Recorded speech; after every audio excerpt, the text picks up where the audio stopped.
Image. It's a powerful reason to buy or not buy a car. I'm Tom Volk with Driven for the New York Times. The Regal has European engineering, athletic handling, and cutting-edge technology, all things that impress, but you knew this was coming. Buick might be a status symbol in China, but here in the country of its birth, the AARP stigma lingers. 5 years ago, if you would have mentioned Buick in the same breath as Acura, Audi, Lexus, and Volvo, no one would take you seriously. These days, there are actually reasons to consider this brand, especially Regal. For starters, it's a handsome sedan and a good value. Retailing for around $38,300, this one is stuffed with features. Let me take a deep breath here. Heated wheel, great sound, sunroof, heated leather chairs, navigation, safety tech that includes lane departure warning, cross path detection, blind spot warning, adaptive cruise control, and automatic collision braking. Add $2,200 and Buick bolts in all-wheel drive. Pulled by the front tires, there's less traction, but it scoots. Torque steer, very nicely managed. Not a lot of low-end grunts. Power comes on very evenly. Here's a clue that this Regal has the most powerful of the two 4-cylinders. The 2-liter is turbocharged, making 259 horsepower, 18% more than the 2013 engine. Not much character in the engine note. Manual shifts from the 6-speed automatic are done here. No paddle shifters in this car. In Europe, Regal is the Opel insignia. Fortunately, Buick engineers have kept the German driving dynamic intact. Overall, Regal is refined, it's quiet, it's comfortable. These roads are pretty rough, but it still manages to be controlled in the corners. It doesn't handle like a sofa. Really.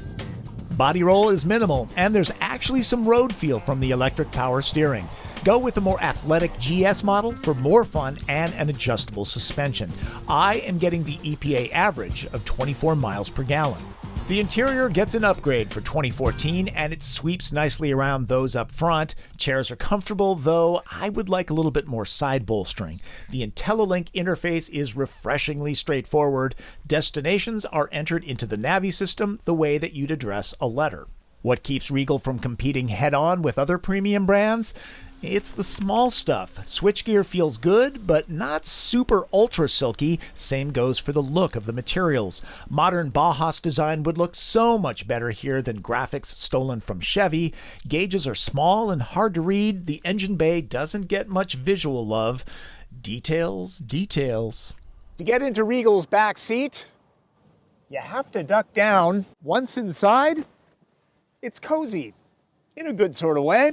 I'm 5'9", and there's enough foot and knee room with the front seat adjusted for me. The drive shaft tunnel robs space, and there are no heated seats back here.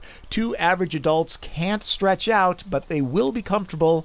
Power a computer here. 2015 Regals include a standard 4G LTE hotspot so passengers can surf the web. Let's say you were cross-shopping an A4 with the Regal. Humor me here. The Audi scores a 5 in the TP trunk test. Go with Regal's standard e-assist engine, and the cargo space and utility shrinks because of a battery that gets installed back here. The turbo's trunk is roomy though, that's 6 packs. The US doesn't get the stylish wagon version of this car, so this will have to do. Regal may not steal many A4 buyers away, but it's got moves, it's easy on the eyes, and costs a lot less than the premium brands. Buick does not have the sophisticated image imports enjoy, but it's changing, building a stronger argument for the old slogan, "Wouldn't you really rather have a Buick?" Changing people's impression of a brand involves a lot of time, money, hard work, and a bit of black magic. Many forget that in the early 90s, when Audi was savaged by the 60 Minutes unintended acceleration controversy, the brand apparently considered leaving the US market. Sales and reputation were just that bad. Obviously, they battled back. It is certainly a success story these days. Buick has come a long way. It still has a ways to go, even though their lineup is looking pretty stylish. It just takes time.